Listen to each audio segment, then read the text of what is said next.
tous, j'espère que vous allez bien. Aujourd'hui je vous retrouve pour vous parler d'un livre que j'ai adoré et il s'agit d'Edwen Le Monde des Fées. Alors comme je le fais aujourd'hui, il pourra m'arriver de parler d'un seul livre dans une seule vidéo, donc ce sera un avis plus détaillé, je vais m'appuyer sur le début du livre avec quelques citations, quelques extraits, mais en aucun cas il y aura de spoiler. Edwen Le Monde des Fées a gagné le prix de l'imaginaire 2016 chez les éditions Nouvelle Plume et sera donc publié en avant-première au catalogue France Loisirs. Vous vous rappelez peut-être du livre nommé Les Ailes d'Émeraude, c'est celui qui avait gagné l'année dernière. Dans cet univers de fantasy, un voile sépare le monde humain et le monde des fées.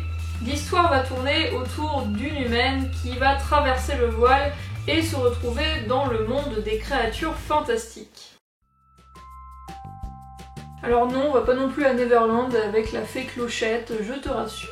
Dans les univers de fantasy, vous avez souvent différentes races et différents peuples. Ici, il va être surtout question des fées lunaires et des chimères. Je vais commencer par vous présenter les chimères qui pour moi sont les personnages les plus intéressants, quoique les plus effrayants. Ce sont des personnages fourbes et violents qui créent des illusions. Alors parfois les illusions peuvent être plaisantes comme le montre le début du récit et donc je vais vous citer quelques lignes. Il leva les yeux au ciel et y vit une voûte céleste aux étoiles brillantes. Là où tout humain aurait pu contempler la beauté de la nature, il discerna un spectacle orchestré par les chimères. Une superbe esquisse provenant directement de leur imagination. Ces créatures polymorphes aimaient la métamorphose. Elles se plaisaient à cacher, dissimuler, bouleverser et transformer. Rien ne restait, tout se modifiait. Donc là on voit non seulement l'écriture poétique qui m'a beaucoup plu, mais aussi les pouvoirs des chimères. Les chimères vivent donc dans leur propre royaume, mais on se doute que ça ne va pas durer, que ça va déboucher sur une guerre avec les autres peuples. Les fées lunaires, dont le roi est aussi l'un des personnages principaux, et on va aussi rencontrer d'autres peuples, mais ils sont un peu moins importants dans ce premier tome en tout cas. Il y a les fées solaires, si je me souviens bien, les nymphes, les sylves, quelque chose comme ça, et puis d'autres créatures qui sont très rapidement citées. Je me devais de vous parler du premier chapitre qui raconte l'amour impossible entre un fée et une chimère. Et pour moi c'était un des plus beaux chapitres, le tout premier, où il y a beaucoup de sentiments et d'amour. Je vais vous lire un passage qui vous en dit un peu plus, notamment sur le physique des personnages. Lorsque la chimère était entrée dans l'eau, le seigneur fée avait été subjugué par sa perfection.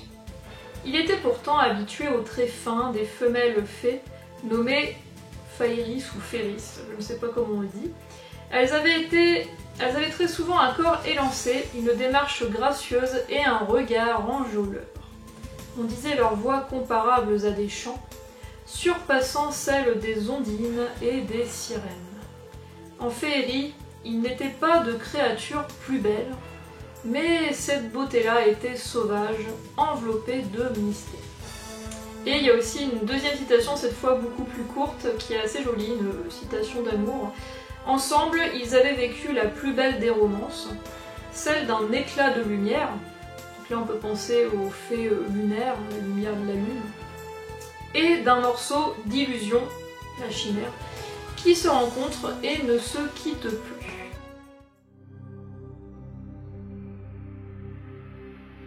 Le second chapitre, lui, va se consacrer à Edwen, une humaine qui a un peu l'âme farouche, guerrière, aventurière, et surtout qui a toujours été fascinée par les fées.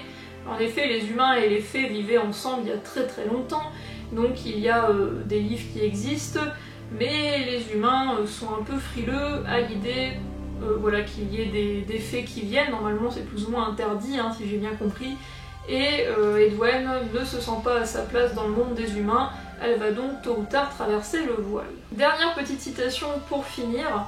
L'humaine longea la frontière si mince et délicate de la féerie, une fine étole de magie allant du ciel au-delà des étoiles jusqu'au tréfonds de la terre. Le peuple des hommes craignait cette magie plus que tout. On disait que le peuple des fées et toutes les autres créatures s'amusaient à tourmenter leurs âmes, usant de séduction et de chants anciens pour les attirer. toujours cette idée de chant envoûtant, hein, c'est assez marrant. Et les pouvoirs des fées qu'on sera amené à voir dans le livre, mais je n'en dirai pas plus.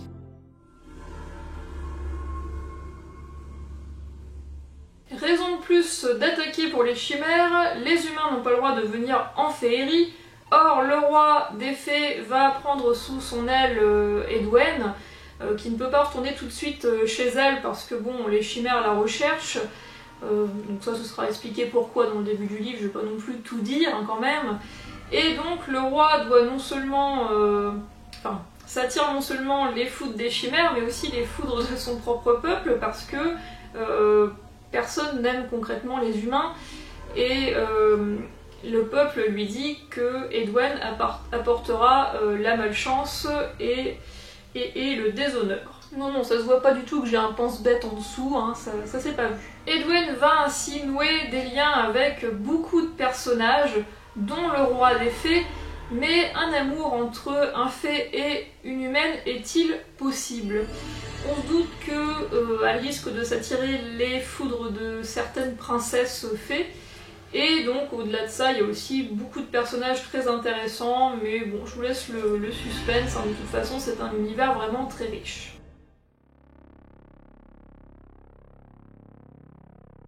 Avec cette histoire, j'ai donc voyagé, j'ai rencontré plein de personnages différents avec leurs propres pouvoirs, leur société, leurs particularités, et j'ai aussi beaucoup aimé l'idée que c'était assez original dans le sens où c'est pas la fameuse élue qui doit aller sauver le monde, le destin, etc. C'est vraiment une jeune fille qui pourrait être vous comme moi, qui se retrouve dans un monde fantastique, qui doit s'adapter et qui doit s'intégrer. En un seul tome, je peux vous dire qu'il se passe beaucoup de choses. Il est non seulement question d'amour, mais aussi de guerre, de trahison, d'alliance. C'est vraiment très mouvementé, moi je me suis pas ennuyée une seule seconde.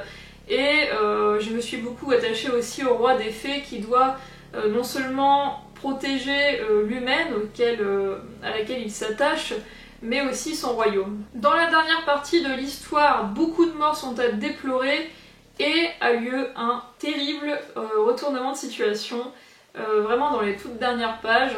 Sur le coup, je me suis dit non, c'est pas possible, j'ai balancé ma liseuse. Voilà, mon chéri a cru que ma liseuse ne marchait plus, j'ai dit non, j'ai fini mon livre. Pas rageuse du tout la fille. Hein. Mais si on n'avait pas ces dernières pages, ça aurait très bien pu faire un tome unique, c'est pour vous montrer à quel point l'univers est vraiment riche et dense. J'espère vraiment que vous allez vous le procurer et que vous allez aimer, en tout cas les fans de fantasy, vous ne pouvez pas passer à côté. Pour ceux qui veulent s'abonner chez France Loisirs, il y a une offre exclusive, vous avez 3 livres moins chers, je ne crois même pas 1 euro, quelque chose comme ça, et le livre Edwen, le monde des fées qui est offert. J'espère que ce genre de vidéo un peu plus précis vous a plu, hein. J'avais déjà fait des book talks mais il y a assez longtemps, donc on verra si je réitère l'expérience de temps en temps, en tout cas quand j'ai vraiment quelque chose à dire du roman, et je me disais que c'était intéressant aussi de vous faire lire quelques extraits. Donc voilà, j'espère que ça vous a plu, que vous faites toujours de bonnes lectures pour l'été, hein. Ça y est, on est déjà au mois d'août, ça va vite. Et je vous retrouve donc très bientôt. Bye bye!